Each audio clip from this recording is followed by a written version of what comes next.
ಮಂಡ್ಯದ ಮಹಾಜನತೆಗೆ ನಮಸ್ಕಾರ.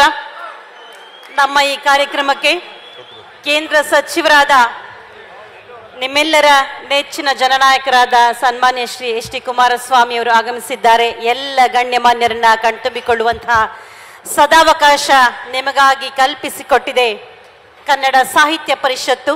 ಎಲ್ಲರೂ ಒಡಗೂಡಿ ಎಲ್ಲರ ಒಳಿತನ್ನು ಬಯಸುತ್ತಾ ಸಮಾರೋಪ ಸಮಾರಂಭಕ್ಕೆ ಅಣಿಯಾಗಿದ್ದಾರೆ.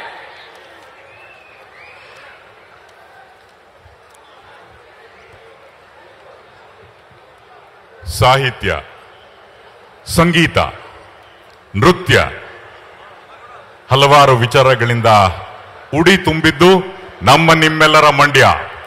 ನಮ್ಮೆಲ್ಲರ ಸ್ಮೃತಿಯಲ್ಲಿ ಶಾಶ್ವತವಾಗಿ ಉಳಿಯುವಂಥ ಕನ್ನಡ ಸಾಹಿತ್ಯ ಸಮ್ಮೇಳನ ಸಂಘಟಿಸಿದ್ದು ನಮ್ಮ ಹೆಮ್ಮೆಯ ಮಂಡ್ಯ. ಬಂಧುಗಳೇ, ಆದರದ ಆತಿಥ್ಯ ನೀಡಿದ್ದು ಯಾರು ಕೇಳಿಸ್ಬೇಕು? ಮಂಡ್ಯ ಅಂತ. ನಾನು ಆದರದ ಆತಿಥ್ಯ ನೀಡಿದ್ದು ಮಂಡ್ಯ. ಓಕೆ. ಮತ್ತೆ ಮತ್ತೆ ಮೆಲುಕು ಹಾಕಬಹುದಾದ ಸಾಹಿತ್ಯ ಸಂಸ್ಕೃತಿಯ ಐಭೋಗ ತೋರಿದ್ದು ನಮ್ಮ ಮಂಡ್ಯ. ಸಿರಿಗನ್ನಡದ ಸವಿ ಉಣಿಸಿದ್ದು ಮಂಡ್ಯ. ಬಿರು ನುಡಿ